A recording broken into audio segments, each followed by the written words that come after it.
Hello കൂട്ടുകാരെ, എല്ലാവർക്കും നിജോസ് വേൾഡിന്റെ പുതിയൊരു വീഡിയോയിലേക്ക് സ്വാഗതം. എല്ലാവരും സുഖമായിട്ടിരിക്കുന്നെന്ന് വിശ്വസിക്കുന്നു. ഞങ്ങളിവിടെ സുഖമായിട്ടിരിക്കുകയാണ്. അപ്പോൾ എല്ലാവരും സന്തോഷത്തോടെയും ആരോഗ്യത്തോടെയും ഒക്കെ ഇരിക്കുക കേട്ടോ. പ്രഗ്നന്റ് ആകുന്ന സ്ത്രീകൾക്കുണ്ടാകുന്ന ഒരുപാട് ശരീരമാറ്റങ്ങളെ പറ്റിയിട്ടുള്ള വീഡിയോസ് നമ്മുടെ ചാനലിൽ കൊടുത്തിട്ടുണ്ട്. അതുപോലുള്ള ഒരു ടോപ്പിക്കായിട്ട് റിലേറ്റഡ് ആയിട്ടുള്ളതാണ് ഇന്നത്തെ വീഡിയോ. പ്രഗ്നൻസി റിലേറ്റഡ് ആയിട്ടുള്ള സിംറ്റംസിനെ പറ്റിയിട്ടുള്ള വീഡിയോസ് ഇങ്ങനെ ചെയ്യുന്നത് ഒരുപാട് പേര് നമ്മുടെ ചാനലിൽ പറയുന്നുണ്ട്. പ്രഗ്നൻസി ലക്ഷണങ്ങൾ കണ്ടിട്ട് അത് PCOD-യുടേതാണെന്ന് തെറ്റിദ്ധരിച്ചു, പ്രിമെൻസ്ട്രൽ സിംറ്റം ആണെന്ന് തെറ്റിദ്ധരിച്ചു, പ്രഗ്നന്റ് ആയിട്ട് ഒരുപാട് ഒരുപാട് നാളുകൾക്ക് ശേഷമാണ് ഇത് ഡിറ്റക്ട് ചെയ്യാനായിട്ട് പറ്റിയത്. ചിലർ ഡിറ്റക്ട് ചെയ്യുന്നതിന് മുൻപ് തന്നെ മിസ്കാരേജ് ആയിപ്പോയി, ചിലർക്ക് ട്യൂബൽ പ്രഗ്നൻസി ആയിപ്പോയി എന്നൊക്കെ ഒരുപാട് പേര് പറയുന്നുണ്ട് കേട്ടോ. അങ്ങനെയുള്ള ബുദ്ധിമുട്ടുകളൊന്നും വീഡിയോ കേൾക്കുന്നവർക്കൊക്കെ ഉണ്ടാവാതിരിക്കാൻ വേണ്ടിയിട്ടാണ് ഇത്തരത്തിലുള്ള ലക്ഷണങ്ങളെ പറ്റിയിട്ട് വീഡിയോ ചെയ്യുന്നത്. നമ്മുടെ മാറിയിട്ടുള്ള ജീവിതശൈലിയും ജീവിത രീതിയും ഒക്കെ വെച്ചിട്ട് ഒരുപാട് വിയേർഡ് ആയിട്ടുള്ള പല തരത്തിലുള്ള പ്രഗ്നൻസി ലക്ഷണവും പലർക്കും ഉണ്ടാവുന്നുണ്ട്.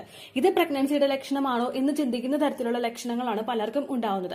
അങ്ങനെയൊക്കെയുള്ള ലക്ഷണങ്ങൾ ഉണ്ടാവുന്നവർ ഇതൊക്കെ ഒന്ന് ശ്രദ്ധിച്ചു കഴിഞ്ഞാൽ ഇത് പ്രഗ്നൻസി കൊണ്ട് ഉണ്ടാകുന്നതാണ് എന്ന് നമുക്ക് മനസ്സിലാക്കാനും ശരീരം ഒരു പടി കൂടി ഉയർത്തി ഒന്ന് കെയർ ചെയ്യാനും നമ്മൾക്ക് സാധിക്കുന്നു. ഇങ്ങനെയുള്ള വീഡിയോസ് നിങ്ങൾ ഓവുലേഷൻ സമയത്തിന് ശേഷമാണ് കേൾക്കുന്നതെങ്കിൽ, ഇത്തരത്തിലുള്ള വീഡിയോസ് കാണുമ്പോൾ നിങ്ങൾക്ക് സ്ട്രെസ്ഫുൾ ആകുന്നുണ്ടെങ്കിൽ നിങ്ങൾ ഈ വീഡിയോസ് കേൾക്കാതിരിക്കുക. അങ്ങനെയല്ല, ഇത് കേൾക്കുമ്പോഴും നമുക്ക് പ്രശ്നമില്ല. നമുക്ക് ഇത്തരത്തിലുള്ള വീഡിയോസ് കേട്ട് കഴിഞ്ഞാൽ ജസ്റ്റ് ഒരു അവയർനെസ് മാത്രമായിട്ട് കൺസിഡർ ചെയ്യുന്നവരെ വീഡിയോ മുഴുവനായിട്ട് കാണുക കേട്ടോ. അതുപോലെ തന്നെ നിങ്ങളൊരു കാര്യം ശ്രദ്ധിക്കുക, യാതൊരു തരത്തിലുള്ള പ്രഗ്നൻസി ലക്ഷണവും ഇല്ലാതെ പ്രഗ്നന്റ് ആകുന്ന ഒരുപാട് പേരുണ്ട്. നമ്മൾ പറയുന്ന പ്രഗ്നൻസിയുടെ സോക്കോൾഡ് പ്രഗ്നൻസി ലക്ഷണങ്ങളായിട്ടുള്ള വൊമിറ്റിംഗ് ഇല്ലാതെ, തലകറക്കമില്ലാതെ, തലകറങ്ങി വീഴലില്ലാതെ പ്രഗ്നന്റ് ആകുന്ന ഒരുപാട് പേരുണ്ട്. അതുകൊണ്ട് ഇത്തരത്തിലുള്ള ലക്ഷണങ്ങൾ കാണുന്നില്ലെങ്കിൽ നിങ്ങൾ ഒട്ടും ടെൻഷൻ ആവേണ്ട ആവശ്യമില്ല. പീരീഡ് മിസ് ആകുന്നുണ്ടോ എന്ന് മാത്രം നിങ്ങൾ ശ്രദ്ധിക്കുക കേട്ടോ. അപ്പൊ നമുക്ക് എന്തിനെ പറ്റിയാണ് സംസാരിക്കുന്നതെന്ന് നോക്കാം. വീഡിയോ നമുക്ക് സ്റ്റാർട്ട് ചെയ്യാം. പ്രഗ്നന്റ് ആകുന്ന സമയത്ത് നമ്മളുടെ ഓരോ ശരീരഭാഗങ്ങളിലും പലതരത്തിലുള്ള വ്യത്യാസങ്ങൾ നമുക്ക് ഫീൽ ചെയ്യാനായിട്ട് തുടങ്ങും.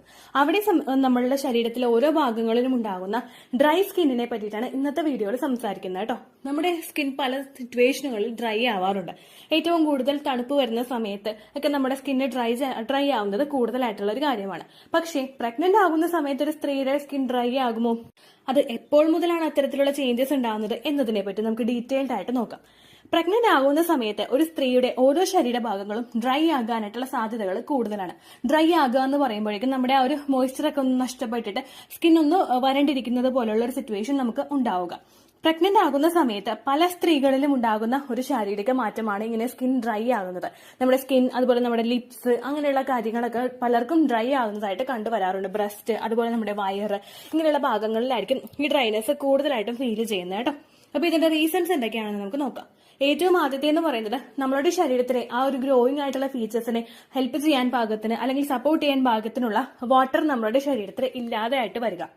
ഡീഹൈഡ്രേഷൻ ഉണ്ടാവുന്നതാണ് ഏറ്റവും ആദ്യത്തെ ഒരു ലക്ഷണം എന്ന് പറയുന്നത്. ആ പ്രഗ്നന്റ് ആയി കഴിഞ്ഞ് കഴിഞ്ഞാൽ ആ ഒരു ഗ്രോയിങ് ബെല്ലിക്ക് ഒരു സപ്പോർട്ട് കൊടുക്കണമെങ്കിൽ, ആ ഒരു കുഞ്ഞിനൊരു സപ്പോർട്ട് കൊടുക്കണമെങ്കിൽ ഓക്സിജൻ റിച്ച് ആയിട്ടുള്ള ബ്ലഡ് സർക്കുലേഷൻ നമ്മളുടെ ശരീരത്തിൽ കൂടിയേ തീരും. നമ്മൾ നോർമലി എത്രത്തോളം വെള്ളം കുടിക്കുന്നുണ്ടോ അതിനേക്കാളും ഇരട്ടി വെള്ളം നിങ്ങൾ ഇംപ്ലാന്റേഷൻ നടക്കുന്ന സമയത്തും പ്രഗ്നൻസിയുടെ തുടക്ക കാലഘട്ടങ്ങളിലും ഒക്കെ നിങ്ങൾ കുടിക്കേണ്ടതാണ്. ഇങ്ങനെ വെള്ളത്തിന്റെ ആ ഒരു അംശം നമ്മളുടെ ശരീരത്തിൽ കുറയുമ്പോഴേക്കും ഇതിന്റെ ഒരു വാർണിംഗ് സിഗ്നലായിട്ട് നിങ്ങൾക്ക് സ്കിന്ന് ഡ്രൈ ആവുന്നതായിട്ട് ഫീൽ ചെയ്യാം. പ്രഗ്നന്റ് ആകുന്നവർക്ക് മാത്രമല്ല, പ്രഗ്നന്റ് ആകാത്തവർക്കും നിങ്ങൾ വെള്ളം കുടിക്കുന്നതിന്റെ അളവ് കുറയുകയാണെങ്കിൽ ഇത്തരത്തിലുള്ള ഡ്രൈ സ്കിൻ നിങ്ങൾക്ക് ഉണ്ടാകാം. രണ്ടാമത്തെ ഒരു ലക്ഷണം എന്ന് പറയുന്നത്, നമ്മൾ പ്രഗ്നന്റ് ആകുന്ന സമയത്ത് ബ്ലഡ് സർക്കുലേഷൻ, നമ്മളുടെ രക്തയോട്ടം ശരീരത്തിലെ ഓരോ ഭാഗങ്ങളിലും ഒരു 30 to 40% വരെ ഇൻക്രീസ് ആകാനായിട്ട് സാധ്യതയുണ്ട്. നോർമലി എത്രത്തോളമാണോ ഉണ്ടായത് അതിനേക്കാളും കുറച്ചും കൂടി ഇൻക്രീസ് ആകും. കാരണം അങ്ങനെ ഇൻക്രീസ് ആയാൽ മാത്രമേ ആ ഒരു കുഞ്ഞിനെ നമുക്ക് നല്ലതുപോലെ നറിഷ് ചെയ്ത് ഒന്ന് പ്രൊട്ടക്ട് ചെയ്യാനായിട്ട് നമ്മുടെ ശരീരത്തിന് സാധിക്കുകയുള്ളൂ. അതിന്റെ ഭാഗമായിട്ടാണ് ബ്ലഡ് സർക്കുലേഷൻ കൂടുന്നത്. ഇത്തരത്തിൽ പെട്ടെന്നൊരു ബ്ലഡ് സർക്കുലേഷൻ കൂടുന്നതിന്റെ ഭാഗമായിട്ട് നമ്മുടെ ആ ഒരു ബ്ലഡ് പാസ് ചെയ്ത് പോകുന്ന നമ്മുടെ ഞരമ്പുകളൊക്കെ ഒന്ന് എൻലാർജ് ആകാനായിട്ട് തുടങ്ങും. ഇങ്ങനൊരു എൻലാർജ്മെന്റ് നമ്മളുടെ ശരീരത്തിൽ ഉണ്ടാകുന്നതിന്റെ ഭാഗമായിട്ടും സ്കിന്ന് ഒന്ന് ഡ്രൈ ആകാനായിട്ടുള്ള കാര്യങ്ങൾ കൂടുതലായിട്ടും ഉണ്ടാകും. മൂന്നാമത്തെ റീസൺ എന്ന് പറയുന്നത് ഹോർമോണൽ ചേഞ്ചസ് വരുന്നതാണ്. ഹോർമോൺ ചേഞ്ചസ് നമുക്ക് വരുന്നത് എങ്ങനെയാണെന്ന് വെച്ച് കഴിഞ്ഞാൽ, നമ്മൾ അത്രയും നാളുവരെ ചുരുങ്ങി നിന്നിരുന്ന ആ ഒരു ഗർഭപാത്രം പെട്ടെന്ന് അങ്ങോട്ട് വലുതാവാനായിട്ടും വളർന്നു വരാനായിട്ടും തുടങ്ങുന്നു. ഒരു 3-ാമത്തെ മാസം അല്ലെങ്കിൽ 2 മാസമൊക്കെ ആകുമ്പോഴേക്കും ചിലർക്ക് ചെറുതായിട്ടൊക്കെ വയറ് കാണാനായിട്ട് തുടങ്ങും കേട്ടോ. ഓരോരുത്തരിലും ഡിഫറെന്റ് ആയിരിക്കും. ചിലർക്കൊക്കെ വയറ് കാണാനായിട്ട് തുടങ്ങും.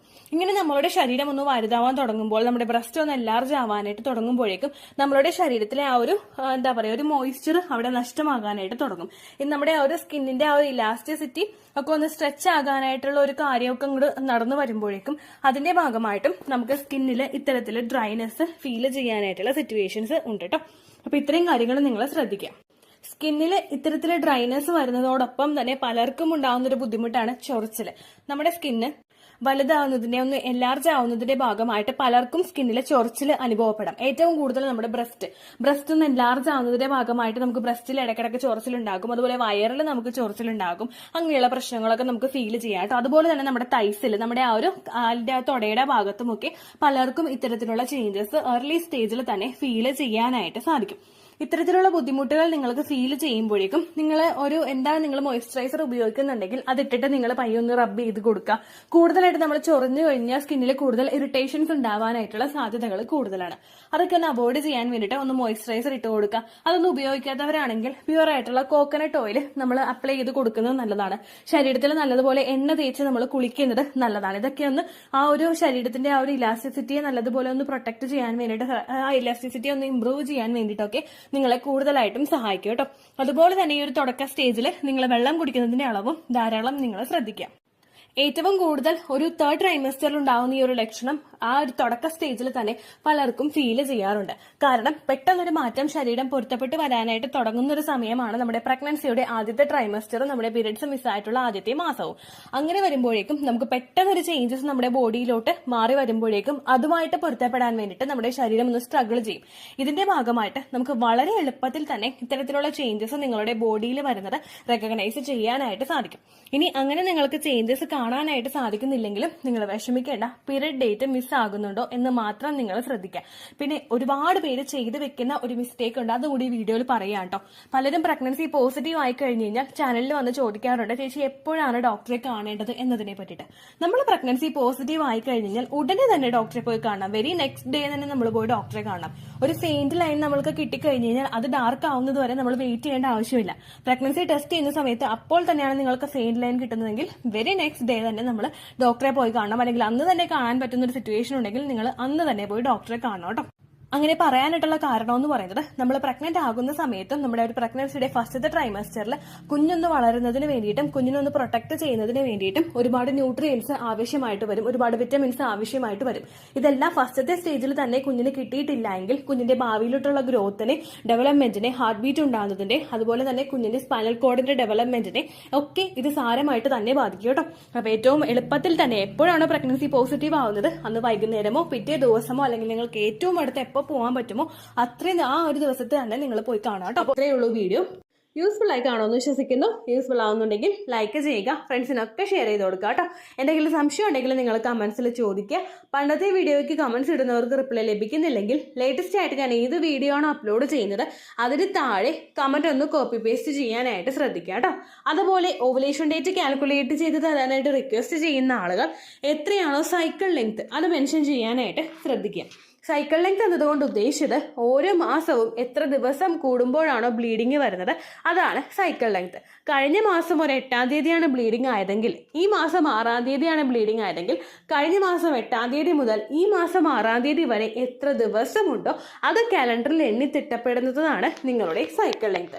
സൈക്കിൾ ലെങ്ത് നമ്മൾ കൃത്യമായിട്ട് കാൽക്കുലേറ്റ് ചെയ്യുകയാണെങ്കിൽ ഓവുലേഷൻ ഡേറ്റ് എളുപ്പത്തിൽ കണ്ടുപിടിക്കാൻ വേണ്ടിയിട്ട് ഒരുപാട് ആപ്ലിക്കേഷൻസും ഒരുപാട് ഓൺലൈൻ ആയിട്ടുള്ള വെബ്സൈറ്റുകളും ഇന്ന് നമുക്ക് അവൈലബിൾ ആണ്. പ്ലേ സ്റ്റോറിൽ പോയിട്ട് ഓൺലൈൻ ഓവുലേഷൻ ട്രാക്കർ എന്ന് ടൈപ്പ് ചെയ്ത് കഴിഞ്ഞാൽ നിങ്ങൾക്ക് അതുമായിട്ട് ബന്ധപ്പെട്ടിട്ടുള്ള ആപ്ലിക്കേഷൻസ് കിട്ടും. അത് പറ്റുന്നില്ല എങ്കിൽ ഗൂഗിളിൽ പോയിട്ട് ഓൺലൈൻ ഓവുലേഷൻ കാൽക്കുലേറ്റർ എന്ന് ടൈപ്പ് ചെയ്ത് കഴിഞ്ഞാൽ അതുമായിട്ട് ബന്ധപ്പെട്ടിട്ടുള്ള വെബ്സൈറ്റുകൾ നിങ്ങൾക്ക് കിട്ടും. അതിൽ നിങ്ങളുടെ ലാസ്റ്റ് മന്തിലെ മെൻസ്ട്രേഷൻ്റെ ഡേറ്റും ഒപ്പം ഞാൻ ഈ പറഞ്ഞ രീതിക്ക് നിങ്ങൾ കാൽക്കുലേറ്റ് ചെയ്യുന്ന സൈക്കിൾ ലെങ്ത്തും എൻ്റർ ചെയ്ത് കൊടുക്കുകയാണെങ്കിൽ നിങ്ങൾക്ക് കൃത്യമായിട്ട് ഓവുലേഷൻ ഡേറ്റ് കണ്ടുപിടിക്കാനായിട്ട് സാധിക്കും. ഫെർട്ടൈൽ ടൈം പീരീഡും നിങ്ങൾക്ക് കിട്ടും. അതായത് എത്ര ദിവസം മുതൽ കോൺടാക്ട് ചെയ്ത് തുടങ്ങിക്കഴിഞ്ഞാൽ നിങ്ങൾ പ്രഗ്നൻ്റ് ആകും എന്നുള്ളൊരു ഡേറ്റും നിങ്ങൾക്ക് പ്രോപ്പറായിട്ട് കിട്ടും കേട്ടോ.